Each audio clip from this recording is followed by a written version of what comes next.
Hello and welcome to another episode of Wednesdays with WE. This is episode number 25. The guest I'm going to be having today was very crafty in his playing days, very shrewd, and had a great cricketing acumen.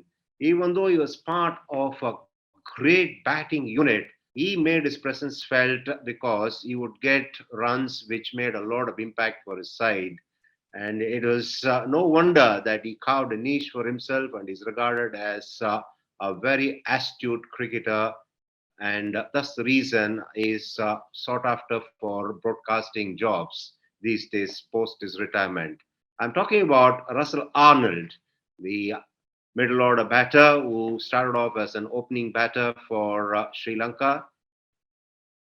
It's my pleasure to present Russell Arnold, the former Sri Lankan batter. Welcome, Rusty. How are you? All well?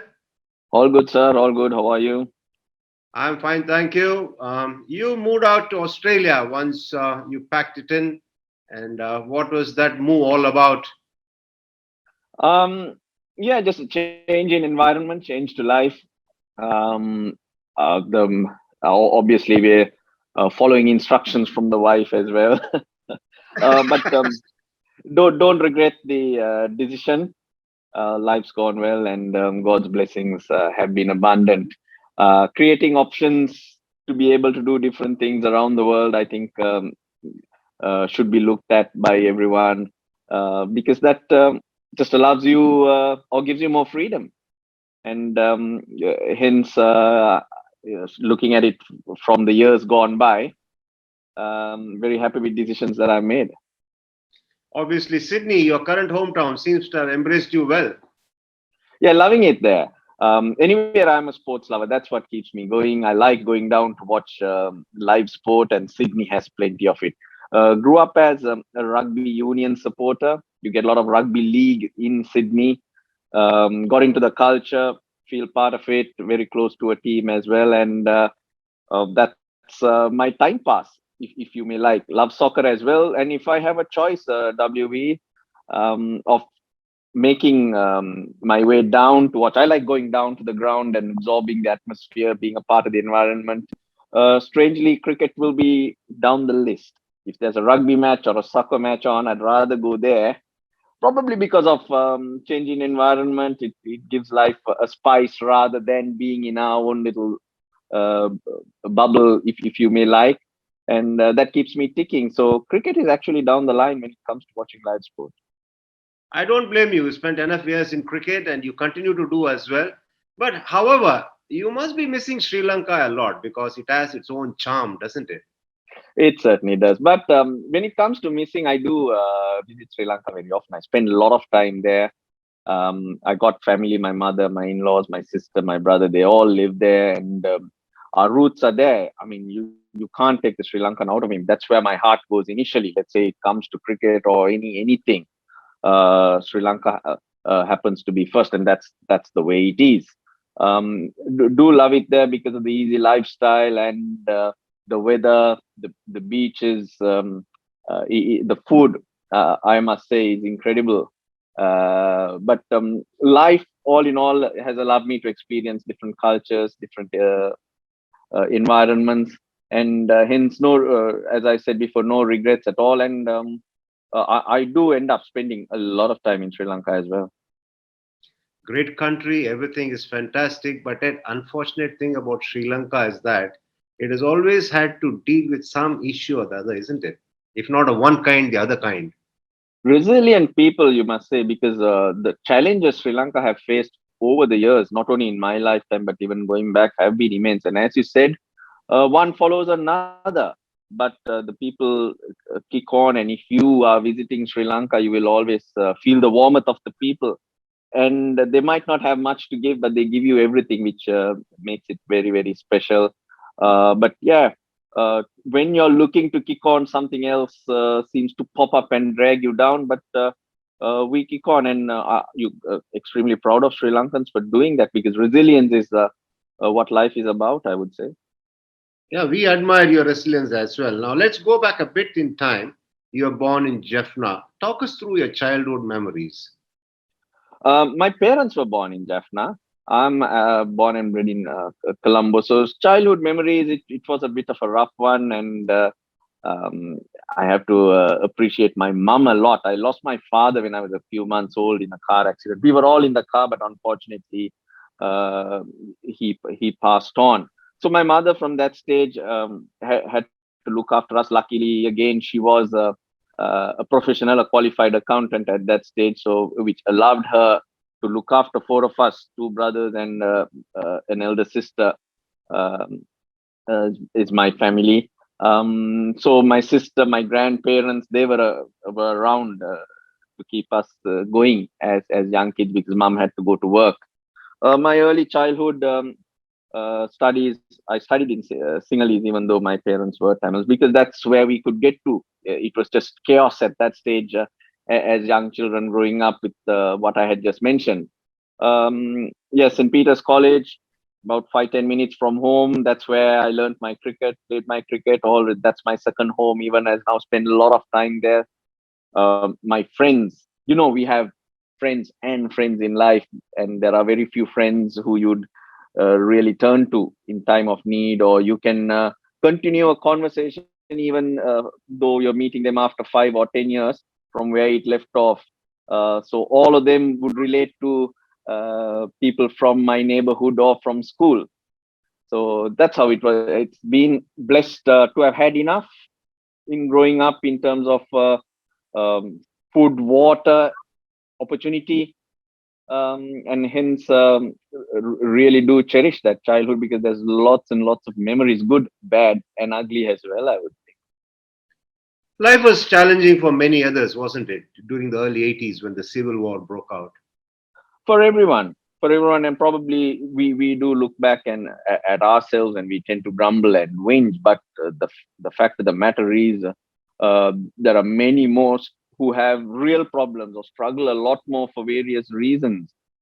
So what I've learned is to take a step back, a deep breath, sometimes give yourself a pat yourself just like that. Appreciate what's been there and focus on the positives, and try to make a difference to someone else's life rather than stopping to whinge about a sledge thrown at me by WE in commentary or something like that. That had to come in, isn't it? That had to come in. Now, That's listening that's to that's some of the nicer things that I can say. listening to stories of turmoil, listening to various other things that was floating around then, did it make you tougher? Help you in cricket later on? I would think so. Well, since growing up as a child and what was happening in life, you tend to forget about a lot of petty things around you, which most of us tend to hang on to, and try to focus on what you need to do, what needs to be done, and hence I guess it makes you harder, it makes you smarter, street smart, I'd say, um, and helps you kick on in life. And finding solutions is what life is about. It's not a case of not having challenges in life. It's about how you work around them or not let it affect you. Yeah, this helped you because going through your career, you had to get a lot of runs at the school level and first class level to break into the national side, wasn't it? Yeah, I had to score runs, and at that stage, it was not thought of like that. It was just having fun, runs. It was trying to dream on and play with the guys you look up to growing up, and hence it was a challenge. Initially, nice to be around them. Then you want to try and tell yourself, okay, I'm as good as them, and try to improve your game. Well, if you talk of natural talent, I don't think I was the most naturally gifted player, but I think values that I had and the ability to read the game helped me in making things work. I would say rather than free flowing runs, I knew how to score runs if you get the angle that I'm going on. So yeah, I guess everything around you just molds you into who you are and what you can do. Your patience was tested quite a lot because you had to wait for a while to get a break into the national side. Yes, I was 23 when I initially got a break. Then I had to wait around. But every tour, I would get one inning for sure in a practice game as the extra batsman, and I'd end up getting 100 in that innings. But to be fair as well, 96 to 99, 2000, Sri Lanka had an outstanding team. Who were you going to kick out as well to play me? We had just won the World Cup. We were bashing everyone around. So sometimes those angles also need to be looked at, and we did have a strong batting lineup at that in that period that we are referring to. But then as time went on, it wasn't a bed of roses. I had to move up and down the order to suit the team, which actually didn't help my game, I would say. So just few days ago on social media, it was there was a graphic floating around in the first 75 games in ODIs. My average and strike rates were a lot higher than everyone else, and the number of runs scored, even though I was batting down the order. It's after that, someone's asking me, um, how did it drop? But then, if we do go back in time, that's the time my batting position was moved from, let's say, 5, 6 to 7, etc. So though all those tend to play a part. That made it a lot harder for the game I did have because it suited that middle phase anyway. But then you try to hang in there and do your best. So I'm pretty proud of hanging in there.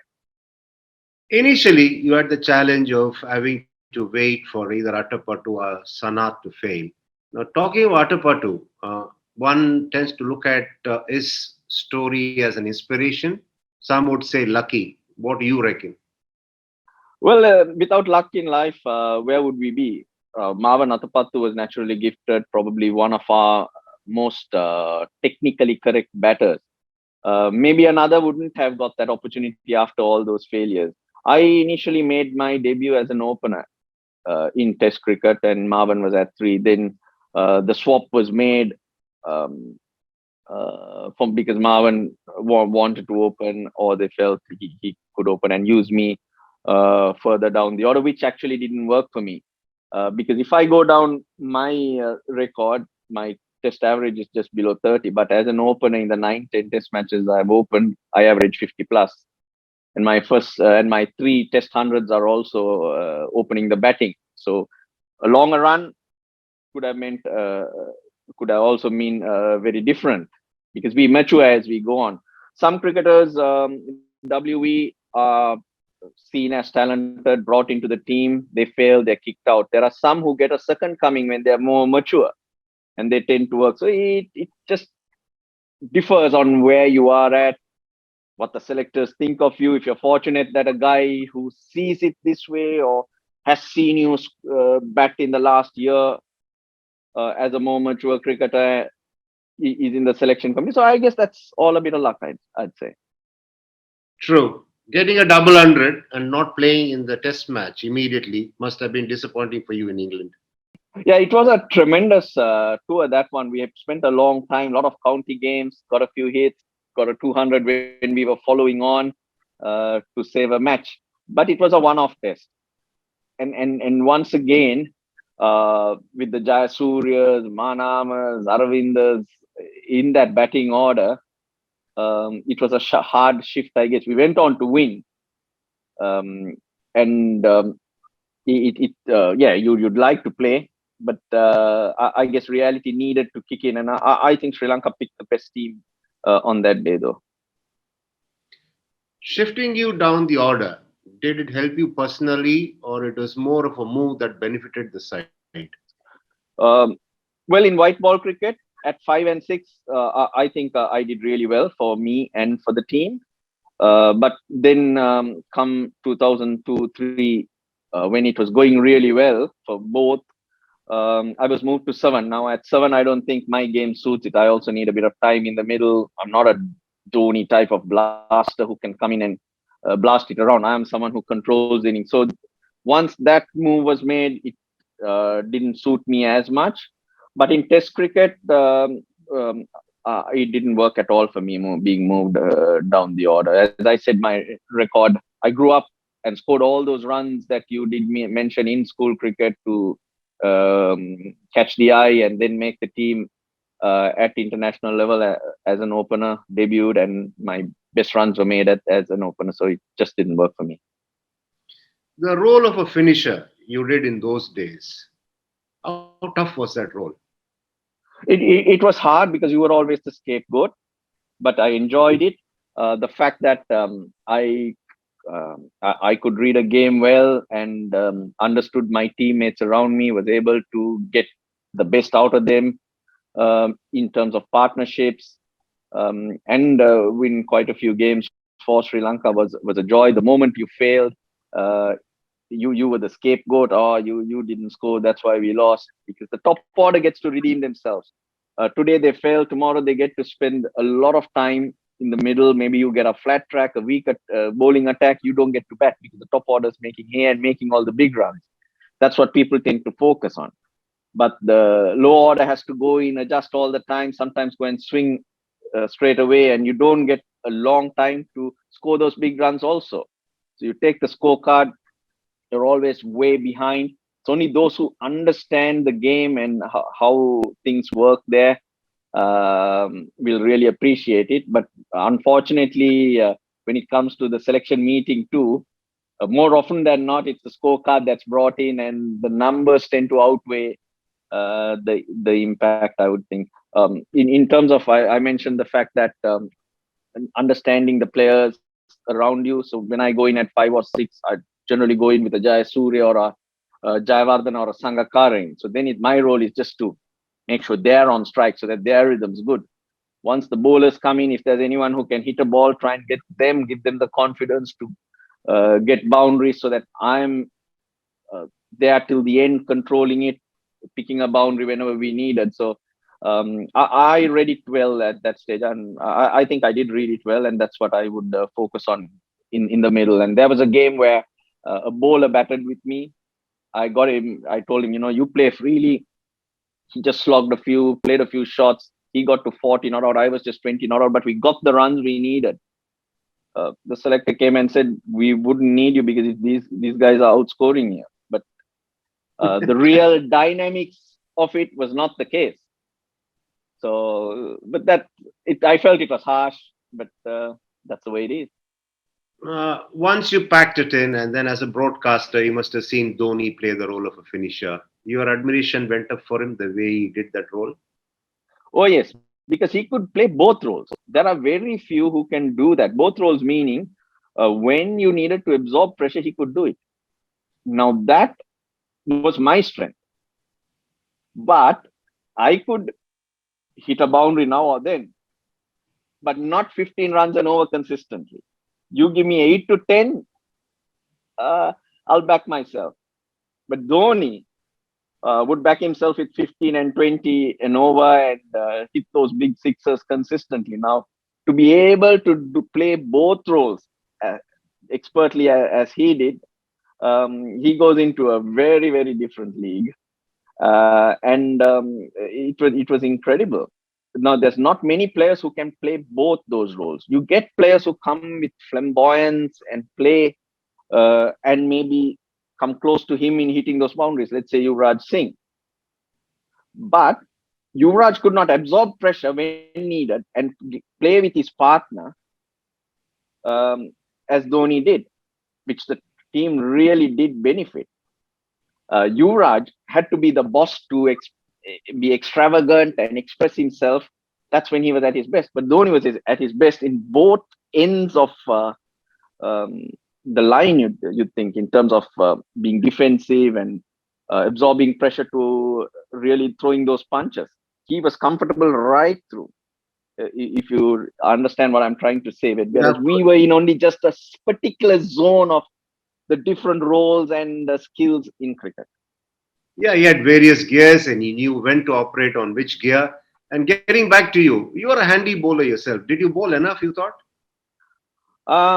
I could bowl just a wee bit, but let's say if you give 10 out of 10 for Murali for his bowling, I'm probably 3 out of 10. Again, someone who'd know what the batsman's trying to do and make those changes, but not a real wicket taking threat. It's someone who could just do a job and give you a few overs. But obviously, with Murali in the team, opportunities to bowl were less. But probably that was a good thing, I guess. First class Murli cricket to will, international cricket's different. Murli will always remain a legend. Yes, there's a lot of talk when you talk about Sri Lankan cricket. Murli has to figure in it, but it's rather bizarre or strange in a way that Rangana Herat gets overshadowed always. He doesn't get mentioned, isn't it?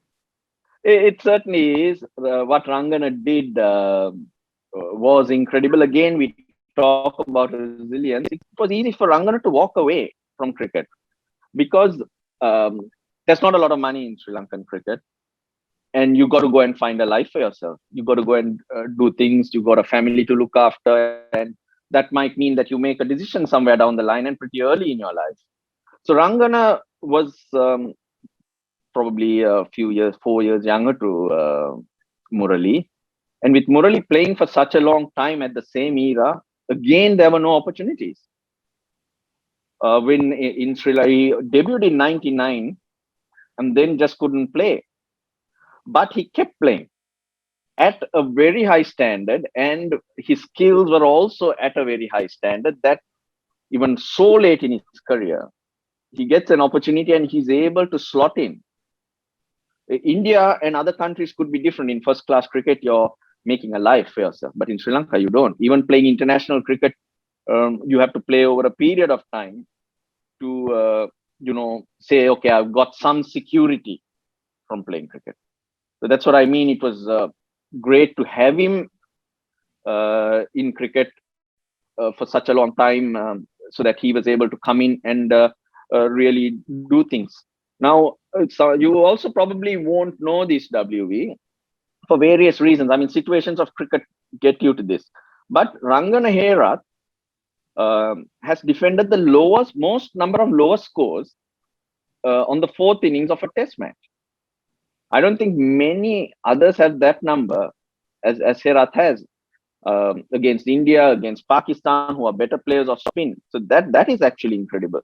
Now, Murali, Anil Kumble's haven't really done that. They've won matches in different ways. And fourth innings of a test match is when a spinner is supposed to dominate at 120s, 140s, 150s.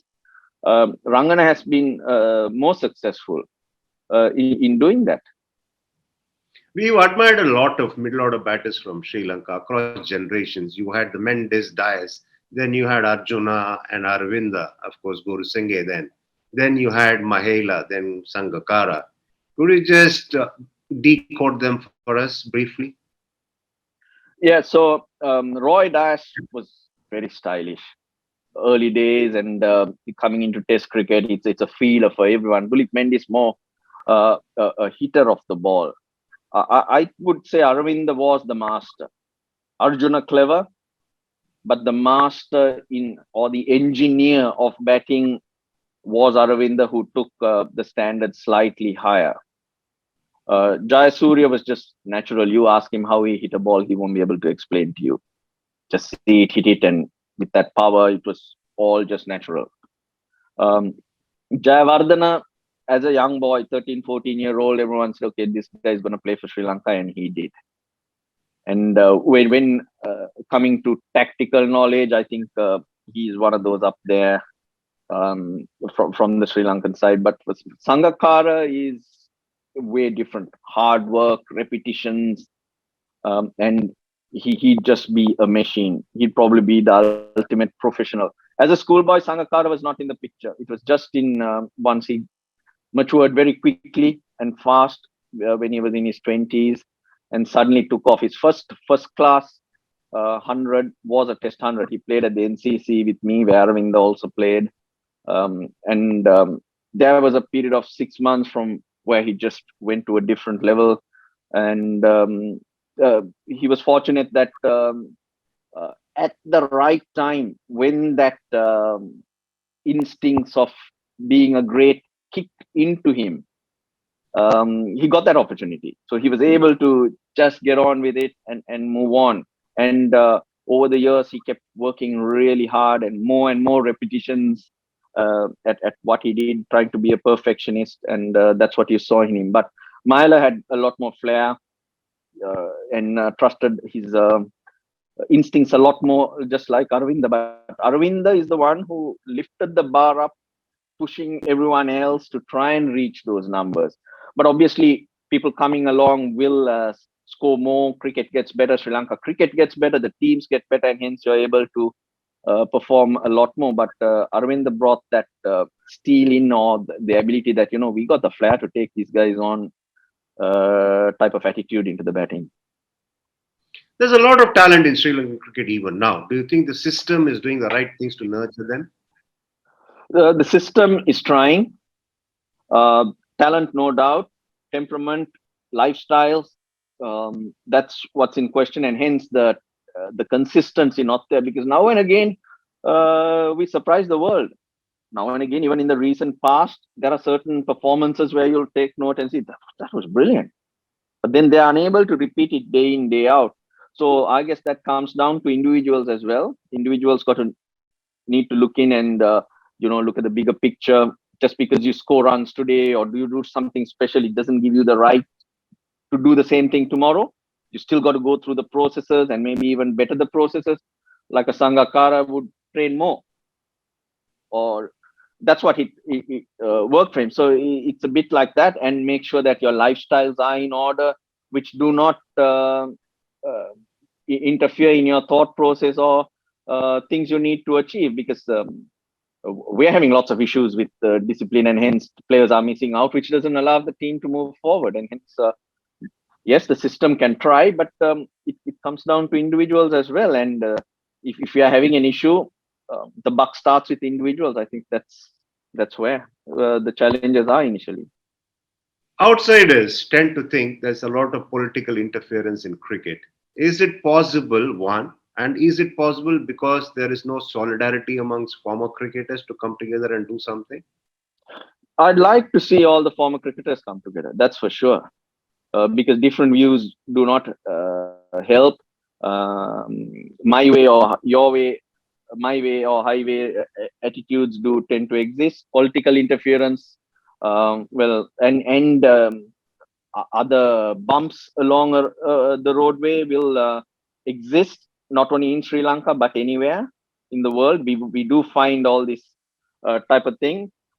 Uh, I would say if the former cricketers get together, I think it'll help in taking the vision of Sri Lanka cricket forward even better, and help everyone out, which is the way to go. Yeah, but other challenges will always be there in our part of the world. I'll take you back again in time. 2007 World Cup was very eventful, wasn't it? Sri Lanka did well, extraordinarily well. There was also this much talked about demise of Bob Woolmer, and then it was also the last time you played for Sri Lanka. In that respect, it was quite nostalgic in a way for you. Yeah, it was great. Getting to 2007 World Cup was an achievement for me. I said it was a rough road, lots of instances where I was getting kicked and it was easy to walk away. But then I had set my mind around 2005 that I'm going to give it a good go. If I make 2007 or not, that's going to be my last. And from about 2004-5, my plans to with the family and beyond were already on a roll. So I knew exactly what I was wanting to do in life. Um, I was lucky enough; the runs kept coming, and I was able to make that 2007 team. But again, at number 7, I was not the happiest, because I felt, depending on the roles and the type of player I was better used elsewhere, and the results were always there throughout the years. But happy to be a part of the team. We had a good team. We had a good core of players who had been together. Our youngest or newest players were the likes of Dilshan, Malinga, Dilhar Fernando. So that'll tell you what sort of a solid team you have. And we believe we can go all the way. The format suits us. We've always been clever in playing multi-team tournaments. We're better at taking different opponents on than the same one all the time, and kicking them about. We're confident in beating everyone. Australia was the real challenge, and things were going to plan. things were going to plan. Everyone was performing. We were having a great time. As you know, Bob Woolmer's incident came along, which shook all of us. But we were not around, and it was not directly relevant to us. So it was easier to block it off, if you may like, and get on with it. Come the final, we knew we needed just one good game, and we had it. We had the players, Malinga, Murali, Vaz in the bowling. Our batting was quite solid, but that final was a little unfortunate. You get a Gilchrist coming in and slogging 149. When I say slogging, he had a bad tournament, and he got out in the semi-final. And comment he made, if you make the final, I'm going to block 3 balls and hit everything else. And he did 149. So special innings like that can take a game away from you. What can you do? The rains came in and it was slightly shorter game. We like to play the 50 over game because it suits our type, where the spinners come in more wear and tear in the game. So the shorter game really doesn't suit us. We are not firepower players. We are players who hit gaps uh, and accumulate runs, whereas we do hit boundaries, but that's not the real focus. When to bat, we thought one good knock, we're there, because that's the way the game is. We were on track, and then the clouds tend to come in. There were rains. When the rains came in, we were just 8 runs behind on Duckworth Lewis. So that's when Sana tried to catch up. He got out. There was a bit of misunderstanding in terms of whether we should go off, whether we should stay on. The rules meant that we could come and complete the game the next day, but we ended up playing in dark, gloomy conditions, which just didn't suit us. And then we realized after 25 overs, yeah, there's a result. What's the point coming back tomorrow? Let's just finish it off. Australia so far ahead by now. And unfortunately, my last innings, I had to go in when you could hardly see the ball, and got out to a full toss. It was more at my ribs, and Fender and Gilchrist caught it running around. So that was an innings to forget.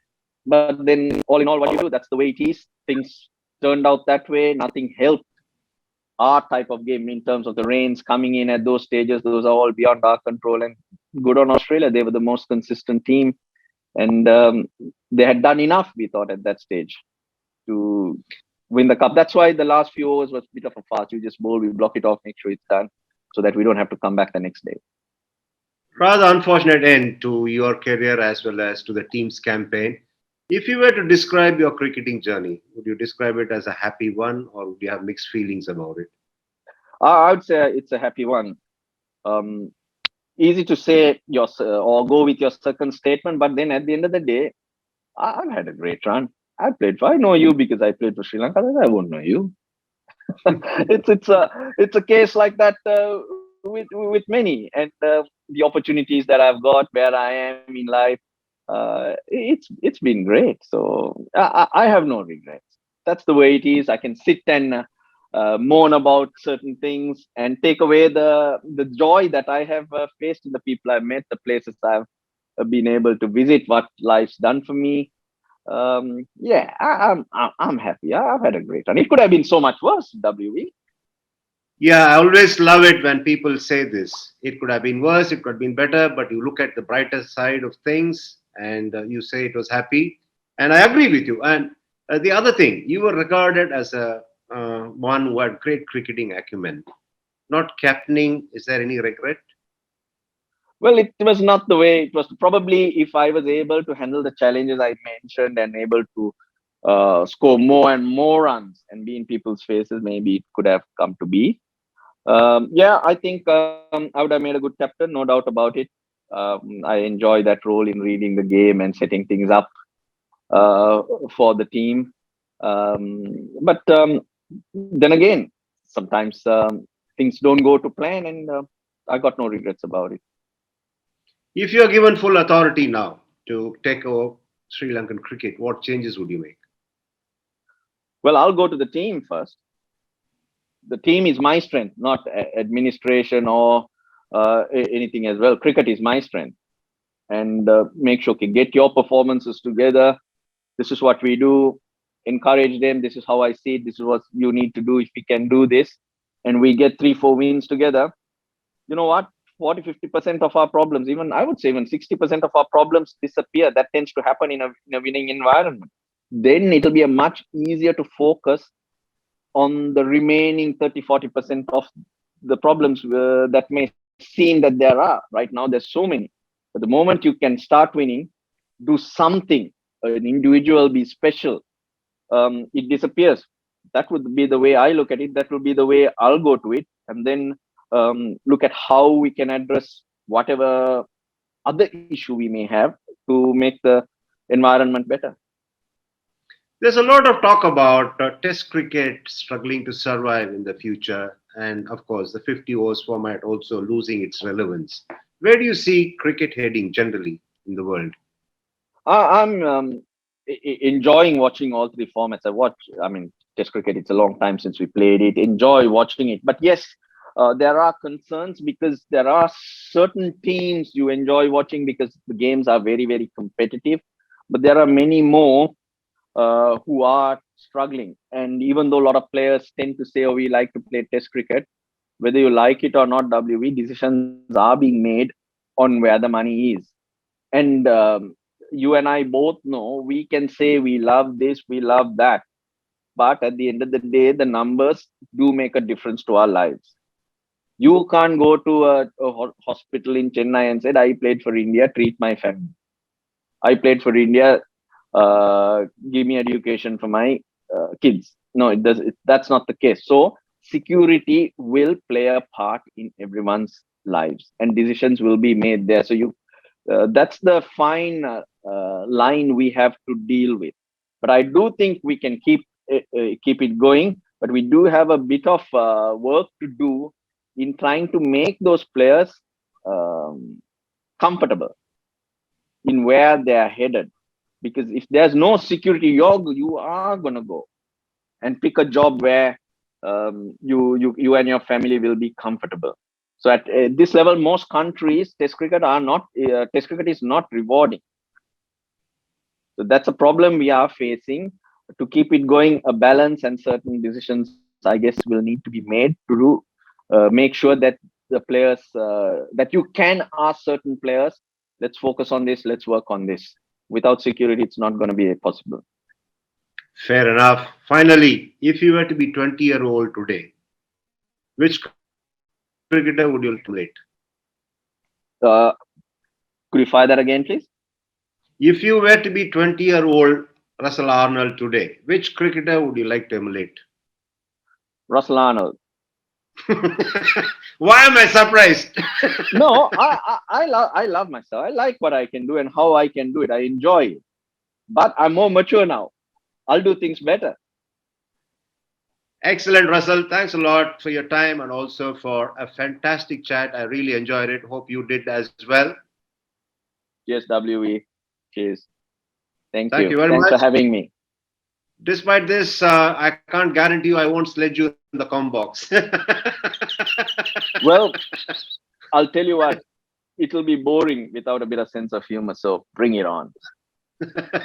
Thanks, Russ. Catch you later. Cheers. Cheers. That was Russell Arnold. Absolutely delightful character to talk to, and I'm sure you would have enjoyed that chat. Like I always say to you, try and catch up with all our episodes on the handles of Sports Star on the YouTube channel, and also try and get all your friends to watch our program consistently because you do get to see a lot of fantastic cricketers during their days and currently involved with the game in various capacities talk to us and share their experiences, which are really worth mulling a lot about and see how we can learn from them. Until I catch up with you next time, take care and be good.